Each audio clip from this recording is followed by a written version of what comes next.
My family are okay with most of my jokes, I think. My sons, it was an odd day when they were old enough to realise that I'd made an entire career out of just recounting stories of their life. And you would think that some of the jokes have got me in trouble, say with my wife. Most people struggle to accept that she's okay with the joke I made about her farting in the night, which isn't actually strictly true. It's kind of a massive exaggeration of her, well, never farting in the day because of her ladylike decorum, but unfortunately her body betraying her while she's asleep. And honestly, that only happened once in 20 years. But the joke well, basically pushes that one right to its limit. But she's absolutely fine with it. And even Prince William actually mentioned it. Anyway, she's fine with that. She doesn't fart. I want to clear that up, but it was a very successful joke, and I've got to do what I got to do. There's been a lot of resonating of my jokes, which is great news.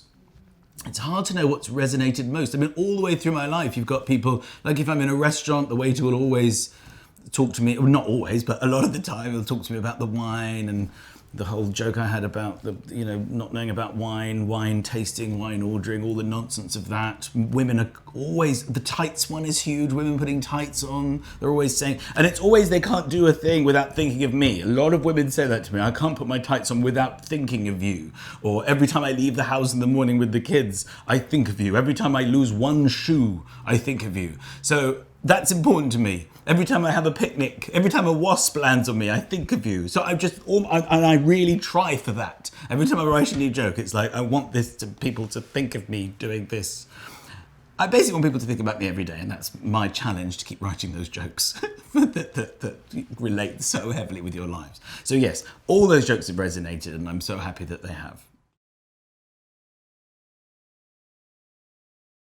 I always laugh when other people are laughing a bit. I like it when other people get the giggles. It's contagious laughter. I've got to the point where I don't laugh at comedy. I laugh at people laughing at comedy. I miss laughter. I miss unified laughter, mass laughter. I suppose that makes me laugh. That's a very weird answer. I don't know what I'm talking about. I suppose I've seen everything in lockdown so many times that nothing on TV makes me laugh anymore. And it's been a long time since anyone tickled me. My sons make me laugh. They make me laugh. This book makes me laugh. Life makes me laugh, I suppose. I do giggle all day at things, often to myself, often out loud, and then I turn them into jokes myself or write them down. So I am laughing all the time, but I don't have anything that never fails to make me laugh. I'm struggling to answer this question. My favourite venue ever to perform in would probably have to be the O2 Arena, just because it's the grandest, it's so exciting, it's the biggest, it feels so glamorous. They've got big neon signs with my name on it when I drive up, and car parks holding up signs. It just feels like I just can't believe I'm playing it, and that everyone's there to see me, and it's like 15,000 people. I still can't get over it. And you can see it from space. I don't know if that's true, but that's something I tell people. I think I've heard it once, and it just excites me. I don't know who's looking at the O2 Arena from space. I don't know if anyone's in space going, wow, that's a big venue for comedy. So that's my favourite venue, the O2 Arena. But then I'm happy to say any other arena if they want to send me stuff.